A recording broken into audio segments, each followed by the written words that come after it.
Where'd you sleep, honey?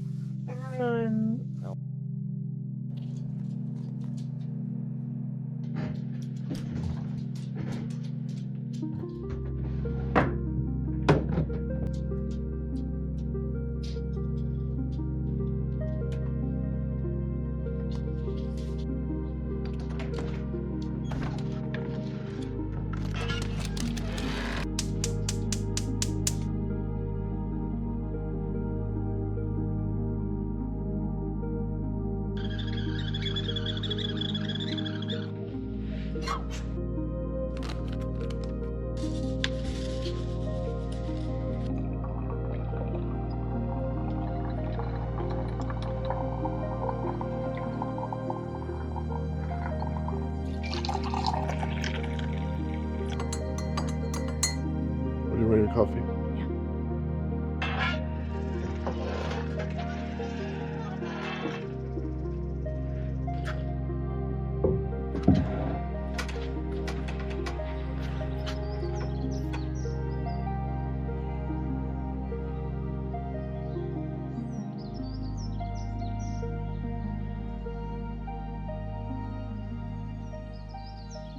What a lovely spot this is. It sits on a little over 30 acres. There's a pond, great mountain views.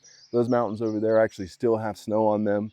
We woke up this morning, had some coffee, really peaceful, and now we're gearing up to go into town, and we're probably gonna have a town day.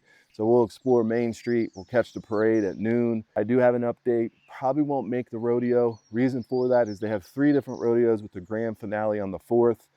But they're all sold out. So I don't know if I'll be able to take you to the rodeo, but this activity tonight is so unique, it might make up for it. So I've got to get ready, showered up, but today is a town day and then something crazy at the end. So we're in the beautiful Red Lodge, Montana, and in a few minutes, they're gonna have a parade. Cool thing about this town is on the 2nd, 3rd, and 4th, they have parades at noon. And this one is about miners and agriculture.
So after the parade, we came back to the house. We had a few friends over and we just hung out by the pond, played with the dogs a little bit, had great conversation.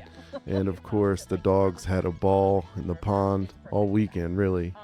And I noticed something pretty unique when I went outside. And remember when I said something cool was going to happen? Well, I didn't really know it was this. To be honest with you, I was going to take you to the pig races, but we couldn't get in. It was jam-packed just like the rodeo. But the sky, well, it looked kind of weird to me, and I've seen the sky before. I also noticed some lightning strikes, and little did I know what I was in store for.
So that was top two in terms of anything I've ever captured in regards to the northern lights. I mean, all those colors, the streaks, the bursts, it turned out really good. I did most of that work with a time lapse, and then all of the stuff that you saw there where I captured some of the lightning, that was just 120 frames per second. So I know it doesn't look like that, but it slowed down quite a bit in order to get those streaks. But pretty incredible that it morphed from like this electrical storm into a crazy northern lights. I don't know what causes that. Magnetism, electricity, electromagnetism. I don't know. That's beyond me. I'm not a scientist, but it was absolutely incredible. I was up till 2 a.m., so pretty tired this morning and just didn't have the energy to get back on film. So it is now the next morning, and we're going on another adventure. And I think we're going to capture some footage that might just rival that of the Northern Lights.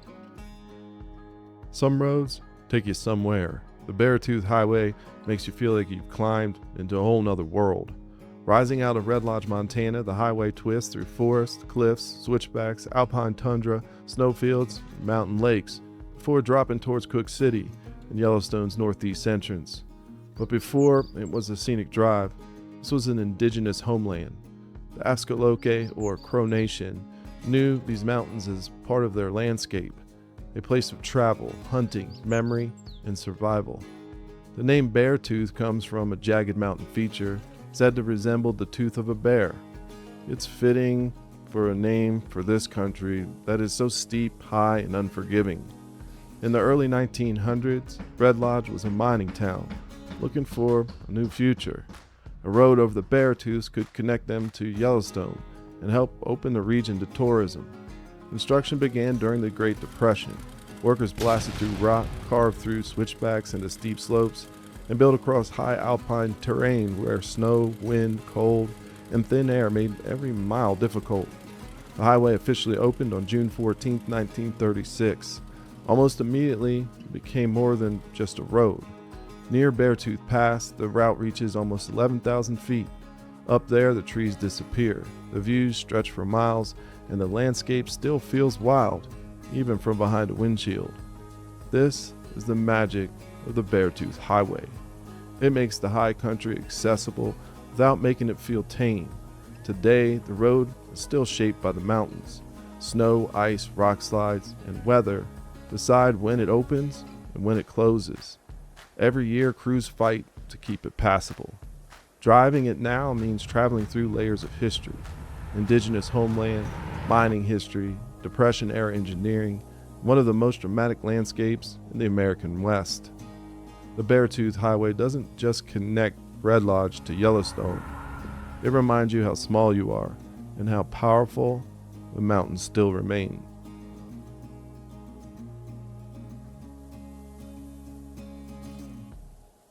We got lucky. Some mountain goats. So we got a name for these folks, and I'll zoom in so you can see them pushing these goats called Taurons.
All right, so we just got back from the highway. How cool was that? I will never get over the power of human engineering when they put their mind to it. It's absolutely amazing. And then those goats, man, those goats.